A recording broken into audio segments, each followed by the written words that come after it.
안녕하세요. 트레이더 홍혜인입니다. 이제 세계는 무기로 하는 전쟁이 아닌 무역전쟁을 하는 시대가 되었죠. 여기서 무역전쟁이란 서로에게 관세를 높이는 경제전쟁을 말하는데 세계 경제 규모 1위, 2위인 미국과 중국은 그 전쟁을 정말 치열하게 치르고 있는데요. 세계 무역시장에서 국가 간의 무역 결제 대금은 대부분 달러로 결제되고 있고 세계에서 기축통화로 쓸 달러의 위상은 가히 경이롭다고 할 수밖에 없는데요. 2023년 기준 전 세계 무역의 약 88%가 달러로 결제되고 있고 세계 중앙은행의 외화 보유는 약 60%가 달러로 구성되어 있을 정도니까요. 하지만 이제부턴 페트로달러의 의미가 많이 약해지겠는데 여기서 페트로달러란 석유 수출국들이 결제 대금을 달러로 받는 것을 말합니다. 그 받은 달러로 미국 국채 같은 데 투자하는 구조로 여태껏 달러가 기축통화가 될 수 있었던 굳건한 이유가 바로 페트로달러 시스템입니다. 그렇게 굳건했던 페트로달러 시스템이 붕괴될 조짐이 보이는데요. 사우디아라비아가 미국과의 50년 석유달러 계약을 갱신하지 않기로 발표하면서 동맹체제가 완전히 금이 갔거든요. 멀어진 양국 간에 틈을 비집고 들어간 나라가 바로 중국인데 수십 년간 중국은 사우디에서 석유를 사올 때 달러로 결제했었는데 그러면서도 페트로달러에 대한 도전은 계속 시도했었죠. 물론 그게 잘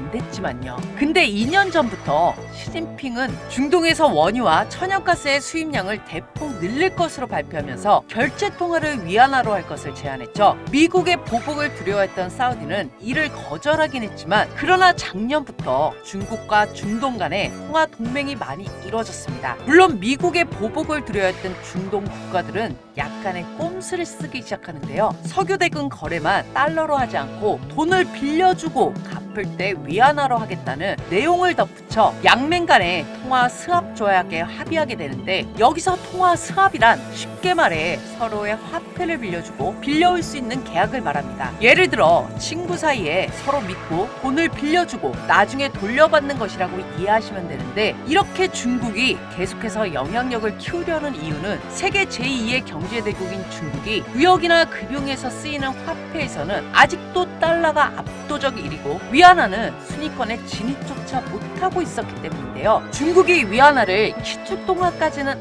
아니더라도 점유율만 높이더라도 이득을 보는 부분이 아주 많거든요. 왜냐면 달러 환율 변동이 심할 때마다 각 국가들은 늘어나는 무역 비용으로 고충을 겪고 있는데 만약 세계 각국에서 위안화를 받아둔다면 이런 리스크를 많이 줄일 수 있다는 거죠. 여기에 얼마 전 러시아도 미국 제재의 보복이라도 하듯 중국에 가스를 수출할 때 달러 대신 위안화를 받겠다고 했죠. 우크라이나와 전쟁을 벌일 당시 서방 국가의 통화 스왑에서 제외돼 고충을 겪었던 푸틴의 결정으로 러시아의 국제 결제 중 위안화 비중이 0.5%에서 무려 16%까지 상승했습니다. 이런 동맹이 얼마나 대단한 거냐면 2023년 1분기 중국 러시아 간의 무역액은 전년 대비 무려 40% 가까이 증가했고 이런 영향으로 러시아 외환거래소에서 역대 처음으로 달러를 제치고 위안화가 거래량 1위를 찍게 됩니다. 이렇게 중국이 세계 경제대국 미국을 향해 수년간 디지털 위안화 추진 및 페트로달러에 대한 도전을 해온 것, 디지털 자산의 잠재력을 인지한 중국이 디지털 금융 및 블록체인을 부흥시켜 세계 주요 국가들이 눈독 들이고 있는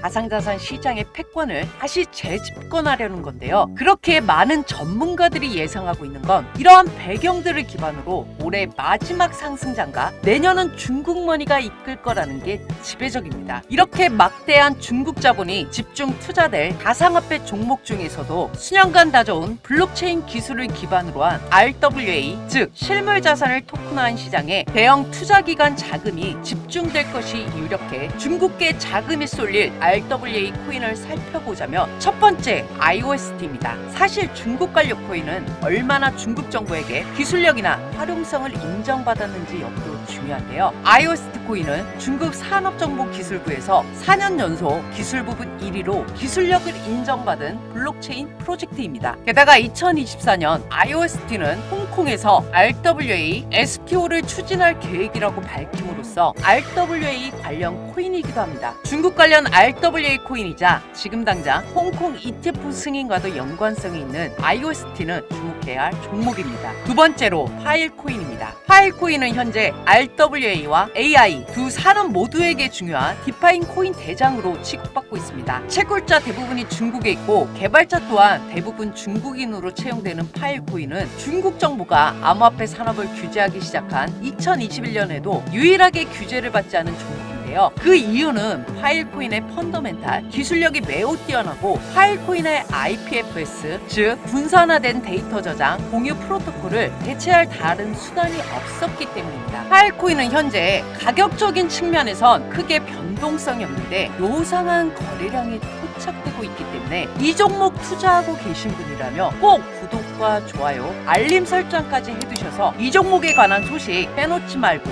받으셔서 투자하시는 데 참고하시고요. 세 번째로 엘리시아 코인입니다. 현재 국내에선 빗썸에서만 거래가 가능하기에 향후 업비트 및 타 해외 거래소 상장을 염려에 두고 장기적인 안목에서 투자를 해야 하는 종목인데 이 부분이 정말 중요한 내용인 게 실행된 국내 가상자산법으로 인해 향후 상장 폐지에 해당되는 종목이 많이 쏟아질 거기에 그 자리를 대체해서 상장할 종목 선정을 잘해두면 여러분이 큰 수익을 볼 수 있기 때문입니다. 이런 상황이 안타깝게도 제 방송을 시청하시지 않는 누군가에겐 위기일 수 있겠지만 이 영상을 시청하고 계시는 분한테는 기회일 수 있겠죠. 이 부분 항시 염려해 두시고 장기적인 안목에서 대응하셔야 할 종목입니다. 엘리시아는 현재 중국 부동산 중개 플랫폼 안주커와 파트너십을 맺고 있는 RWA 코인인데 RWA 관련 코인에서도 대장 역할을 하는 체인링크와도 파트너십을 체결했고 현재 클레이튼, 네오핀과도 파트너십을 맺고 있는데요. 앞으로 한국은행의 CBDC 사업 추진에 있어 위 두 개 기업의 영향력은 클 수밖에 없고 CBDC 역시 결국 자산 토큰화의 일부에 해당한다고 보는 게 맞기 때문에 즉 한국 CBDC와 RW 시장 성장에 따른 수혜를 모두 받을 가능성이 있는 엘리시아 역시 지속적으로 관심을 가져볼 필요가 있겠죠. 오늘은 이렇게 중국의 가상화폐 개방 가능성과 그걸 기반으로 상승이 유력한 종목에 대해서 설명을 드렸는데 멀지 않은 시간에 상승이 유력한 다른 테마 종목이나 중국계 코인 분석해서 돌아오겠습니다. 지금까지